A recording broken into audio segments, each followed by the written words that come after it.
Pada hari ini saya datang ke Kecamatan Wajo, Kelurahan Melayu ini untuk mensosialisasikan peraturan daerah.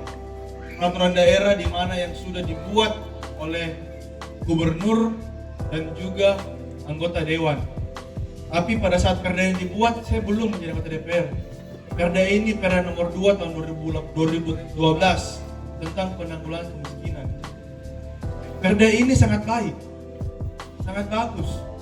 Seperti tadi yang disampaikan oleh Pak Arfa, kendala terbesar di Sulawesi Selatan terutama Makassar itu ada dua. Dan kita semua pasti tahu, itu adalah kemiskinan dan pengangguran. Kalau problem utama yang kita dapatkan di Kota Makassar. Setiap saya pergi keliling ke kecamatan-kecamatan yang lain, sama juga yang saya dapatkan. Banyak bertanya, Pak, tidak ada kerjaanku. Pak, adakah kerjaan? Hampir semua kecamatan yang saya kunjungi selalu permasalahan yang sama. Di sini bagaimana? Sama kan?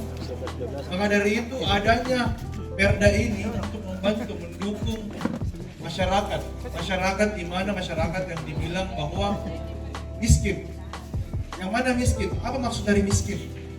Miskin itu, maksud dari pengertian dari miskin definisinya yaitu adalah mereka yang tidak sanggup menyanggupi kebutuhan pangannya, yang tidak bisa menyanggupi kebutuhan makannya, yang tidak ada tempat tinggalnya. Itu yang termasuk di golongan orang miskin. Tetapi perda ini juga mendukung, bukan cuma itu. Mereka mendukung untuk memberikan bantuan langsung seperti raskin. Siapa yang dapat bantuan ini? Itu semua didata oleh Badan Pusat Statistik BPS. Kita pasti tahu ada yang bantuan namanya bantuan PKH. Kita tahu pasti kan bantuan PKH pasti ada di data. Yang mana yang bisa dapat PKH, mana yang tidak. Karena yang mendapatkan PKH itu adalah keluarga yang miskin, yang tadi saya sampaikan bahwa tidak mampu memenuhi kebutuhan pangannya dan tidak bisa kasih beli makanan, nasi, beras pun mereka tidak bisa. Itu yang diberikan bantuan. Tetapi selain daripada itu, perda ini juga memberikan jaminan membuka lapangan kerja dan memberikan pekerjaan kepada masyarakat yang tidak ada kerjanya, yang pengangguran seperti yang saya sampaikan. Selain daripada itu, bukan cuma kebutuhan pangan, perda ini juga memberikan jaminan kesehatan kepada masyarakat yang tidak bisa menyanggupi untuk kebutuhan kesehatannya. Selain daripada kesehatan, yaitu adalah pendidikan, di mana pendidikan yang paling penting bahwa buat anak-anak mereka harus bersekolah, mereka harus berpendidikan. Buat apa? Buat masa depannya, supaya masa depannya jauh lebih baik daripada orang tuanya sedangnya.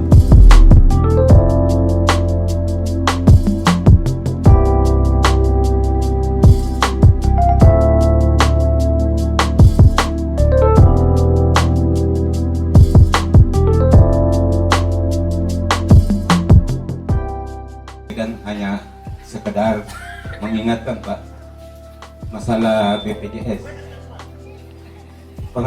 Pengalaman saya yang saya dengar Pak, BPJS itu seakan-akan tidak ada artinya di rumah sakit. Biasa ada orang datang Pak, tidak ada kamar.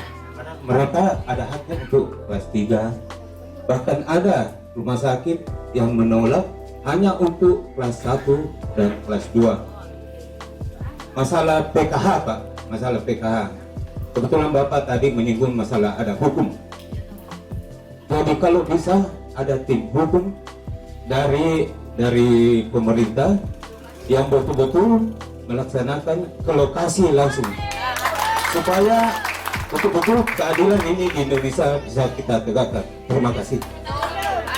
Bagaimana pas umpamanya ada warga, kebetulan di warga kami banyak yang butuh biaya modal usaha.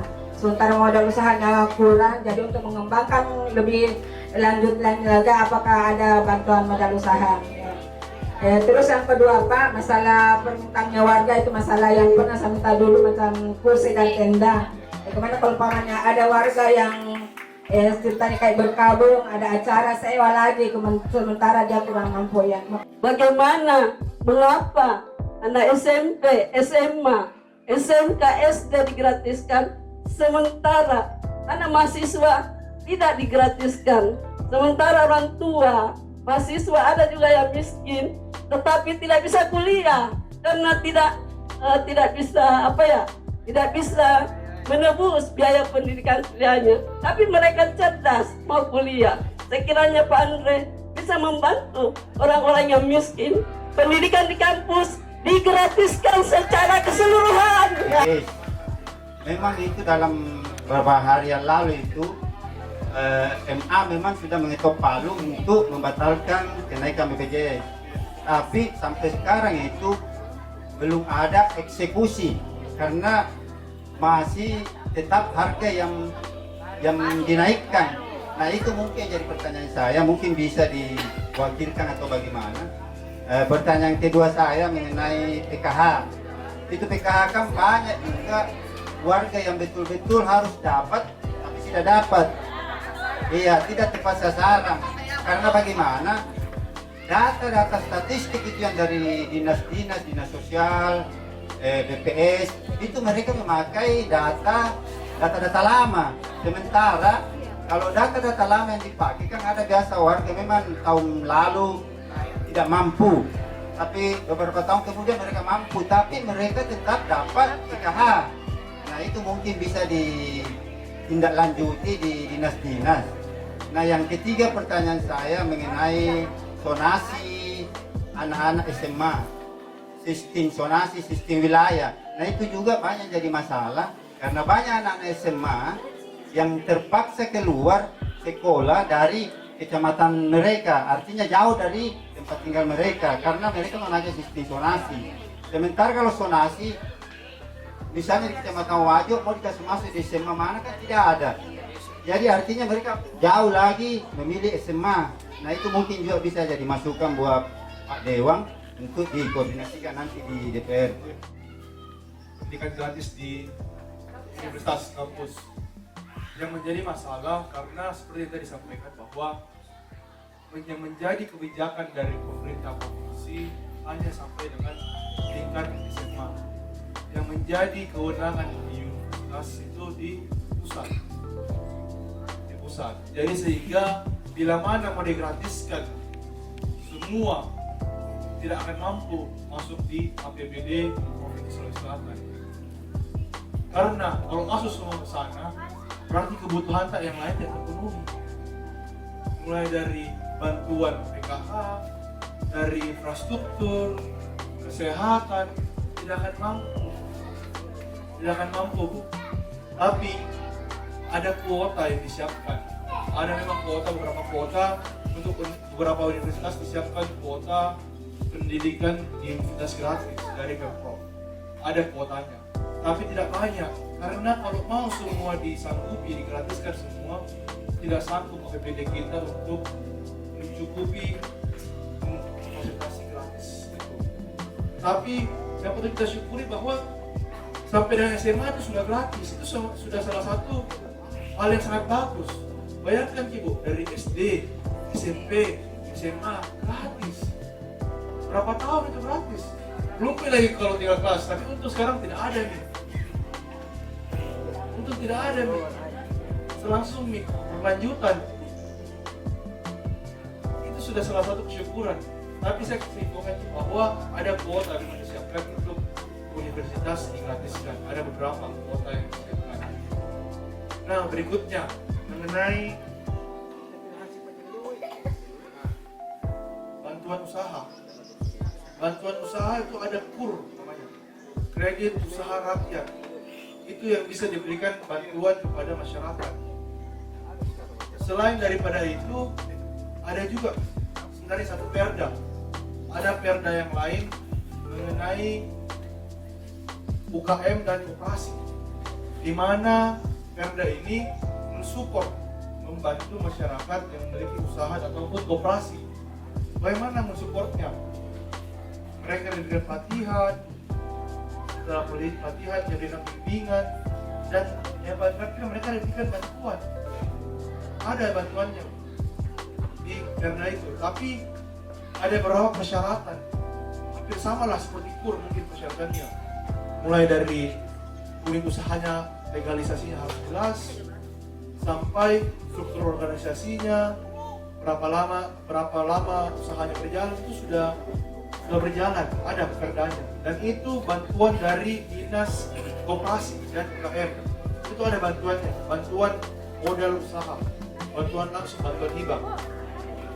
Mengenai BPJS, seperti yang sampaikan tadi, setidaknya ada angin segar bahwa sudah diputuskan bahwa ditolak untuk kenaikannya, tinggal eksekusinya.